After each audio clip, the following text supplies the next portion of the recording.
Good morning, guys. Welcome back to my channel. My name is Bree and here we are looking at some Christmas gifts that are easy, DIY, and will hopefully save you some money this Christmas.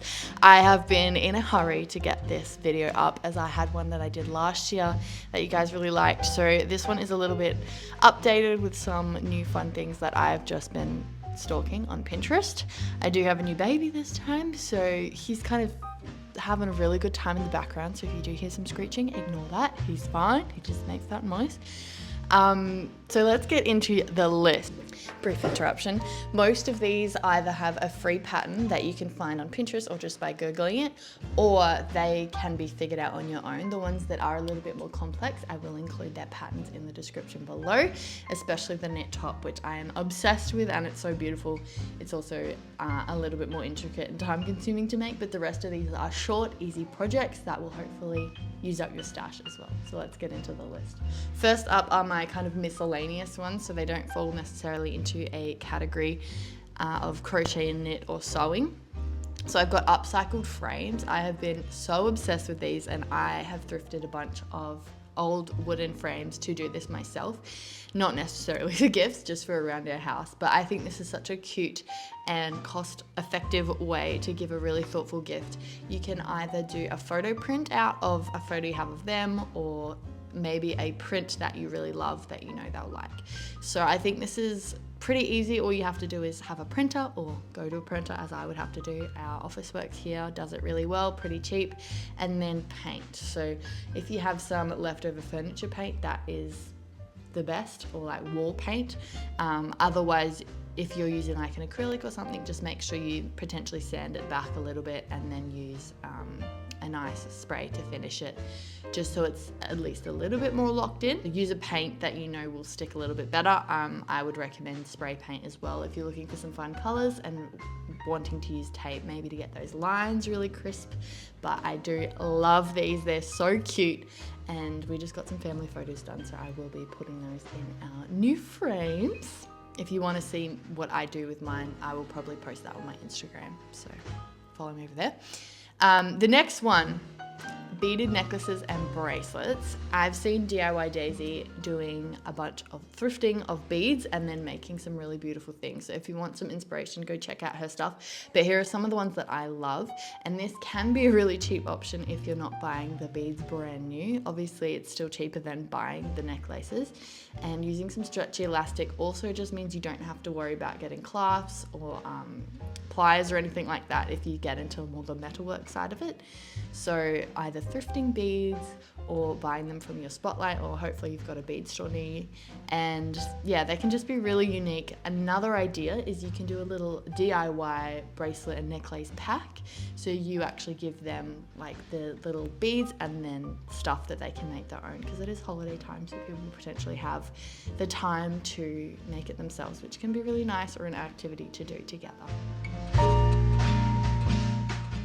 All right, moving on to my personal favorite, if you can't tell by the things I'm wearing, crochet and knit. So to start with, I'm going for scrunchies, both crochet and knit and sewing as well.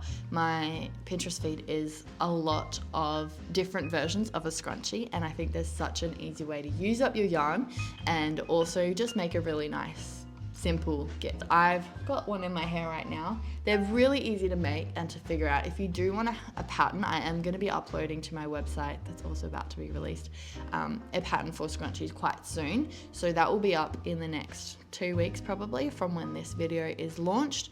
So check that out. But if you do have the skills, they're really, really simple to make. And again, just an awesome way to use up spare yarn. Number 2 is bucket hats. Now this one is a little self-plug as well, because by the time this video is out, I would have released my PDF pattern on my website and a free tutorial. So both of them are free, just because I'm new to pattern writing. I don't have enough of a following to ask for pattern testers. If you see this, you to be the pattern tester. It's also an awesome option for a quick gift. So I've used double crochets instead of single crochets to make it a really, really fast make. And if you just double the strands, then you can have a thicker, more sturdy hat. Or if you like it lighter, if you live in a really hot climate like I do, then the single strand of yarn is perfect, and they're a really light, just easy hat to wear to the beach. So that is my little shout out to myself. If you do want to check out the website now, the pattern should be up and the tutorial is on its way, or already out depending on when you're seeing this video. Next up is covers for laptops, iPads, Kindles, books. Again, this is an awesome project to use up your scrap yarn, which I love because I have so many like miscellaneous balls of wool that I can't make a giant project out of unless it is like a rainbow jumper, which I haven't made before. So this one's awesome to get creative. You can use granny squares and you can double up your yarns, which means it's a thicker, more protective case. I also would recommend using like a t-shirt yarn. So I've made quite a few bags. I haven't made a laptop case, but like bags that could fit a laptop in it. And that is really soft, really protective in its thickness as well. It also works up so fast. Like you could get a laptop case done in like 2 hours easily. So that is a really great option if you know that they're on the move a lot, and if you know they have a Kindle, then a cute little a cute Kindle case is a really great option as well. Finally, my two knit ones that both have patterns is the Petite Knit Bow. So it's a really lovely like potential Christmas decoration. Like you could knit one and put a little strand on it for adding to a Christmas tree. Or it could also be a hair bow. So I love the idea of gifting them something that could be multiple things. And it's just a really easy project if you're a beginner as well. So I know the decreasing and increasing is something that it will help you learn, but it is just straight knitting, I assume, a nice long piece of knit, and then you fold it into the bow. And finally in this category is this knit top right here. I am absolutely obsessed. It keeps popping up on my feed and I've shared it with my friends so many times because I'm just obsessed with it, and I really would like to make it because it is, I assume, quite breastfeeding friendly.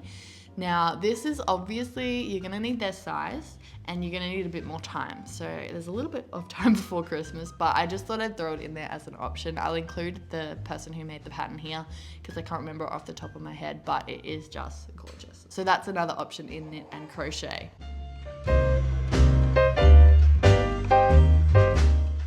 The final category is sewing. Now this is one that is amazing if you have a stash that has not been touched in a little while, or if you have a bunch of scraps, because pretty much all of these can be made out of like a quilted fabric as well. So if you've got a bit more time, create a nice giant textile, quilt it together, and then you can make these out of that textile, or just use up your scrap pile. So quick round, we've got Christmas stockings, beautiful, obviously very seasonal, and embroidering their name or like some cute things on it if it's a more of a plain color. I think that would be so nice and so thoughtful. They're also super easy to make. So I know that Common Stitch just released a pattern, but also you could probably just freehand, that's what I'm going to do soon, is freehand a stocking shape and make those. There's also some cowboy boot ones if you're into the cowboy theme at the moment. I think they are adorable, and I will be making some stockings hopefully by Christmas for our family, but I want them to be nice, so I don't want to rush them. And I've got so many projects, but that is really cute and can start a Christmas tradition for them. Next up is dish carriers. These ones I just saw on Pinterest and I thought that is super practical. I know back in the day that used to be something that people would give and make all the time, but it's not really something you see anymore, but they are gorgeous. Making that sort of dish carrier, so when you go over to someone's house for dinner, they can bring their little bag so they fold up and you can hold it nice and tight. Really awesome, awesome for transport. Next one is kind of a overall category, which is kitchen accessories, which includes like oven gloves, pot holders, tea towels, stuff that you can make out of things you already have. I will just say, if you're making anything for the kitchen, anything that's going to be around heat, use a natural fiber, because if you use any sort of polyester, it's going to melt and we don't want that. All right, we're in the final two. Still in the sewing category, we've got quilted or frilly bags. These are ones that, who doesn't want a quilted or a frilly bag? Quilting obviously is going to take a little bit more time than just a tote bag that's made of one layer of fabric. But I think they're really sturdy, and it just depends on how much time you have. You will need some wadding to make sure it's nice and legit, but there are some free PDF patterns that you can get from Pinterest if you just search up tote bag PDF pattern free. then you'll find it. And they are gorgeous. So again, you can use up any old fabric you have. I know that I often will have stuff left over if I've bought just a little bit too much for making a dress or something like that. And finally, I would love to make these for my son, for Christmas. And again, will I get to it? I don't know, but it's a really awesome option and one of my favorites. So these are letter pillows. So I'd love to make a giant A out of like some mismatched fabric, super fun, super bright. And again, you can stuff it with things you already have. So if you've got a big bag of like old bits of yarn, bits of fabric that you've just saved, this is a perfect way to get rid of all those old scraps, as well as old fabric pieces. Yeah, so that is my collection of things that I would think would be great to make for someone you love for Christmas. If you have anything that you think would be an awesome addition to this list, please pop it in the comments. I would love to get some more inspiration, some more ideas. I also have a Pinterest board where all of these images and anything that I've seen since then, plus some more ideas, are included. So I'll link that below and you can check it out, follow along, and yeah, I will still be updating that as we move closer to Christmas. If you would like the free PDF crochet bucket hat pattern, that is available now on my website bybrie.com.au, and have a great day. See you next time.